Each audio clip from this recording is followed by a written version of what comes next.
हाथा जादूगोड़ा राजमार्ग पर स्थित यह मंदिर पोटका ब्लॉक के बांसिला ग्राम पंचायत के रोहिणी बेरा गांव में है। यह जादूगोड़ा से लगभग 3 किलोमीटर और टाटानगर रेलवे स्टेशन से 35 किलोमीटर दूर है।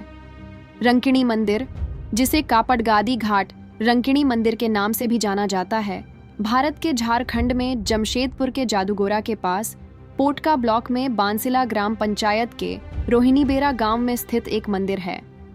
यह हाथा जादूगोड़ा राज्य राजमार्ग के पास स्थित है। माना जाता है कि पत्थर जो मूर्ति है वह देवी रंकिणी का भौतिक अवतार है। यह व्यापक रूप से माना जाता है कि प्राचीन काल में घने जंगल से यात्रा करने वाले लोग अपनी सुरक्षा और कल्याण के लिए रंकिणी देवी मंदिर में पूजा करते थे। मां रंकिणी मंदिर के बारे में कहा जाता है कि देवी रंकिणी एक पत्थर में विराजमान है और आज भी जागृत है। रंकिणी मंदिर की स्थापना 1947-50 के दौरान हुई थी। वर्तमान में जहां माता की पूजा की जाती है वह स्थान स्थापित है। माता रंकिणी मुख्य मंदिर के नीचे से गुजरने वाले नाले के बगल में स्थित कपड़गड़ी घाटी में निवास करती थीं। माता एक बंधन में पत्थर के रूप में थीं। कहा जाता है कि देवी रंकिणी दीनबंधु सिंह नामक व्यक्ति को सपने में आईं और खुद के पत्थर के रूप में होने के बारे में बताया। देवी ने उसके सपने में यह भी कहा कि उसे पूजा की आवश्यकता है और वह उसकी पूजा करेगा। उस दिन के बाद से दीनबंधु सिंह ने उस चट्टान में सिंदूर और रंगीन कपड़े के साथ पूजा करना शुरू कर दिया।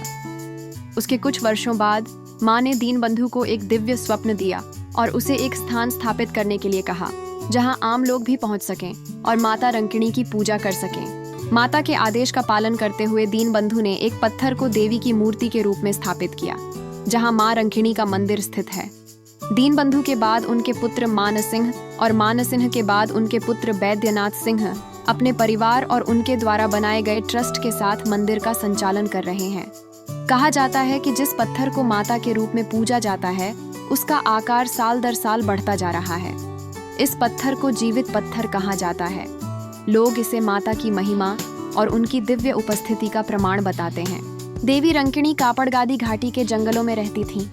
एक दिन एक चरवाहा जंगल में अकेली घूमती एक लड़की को देखकर उसके बारे में पूछने लगा, लेकिन लड़की ने कोई जवाब नहीं दिया।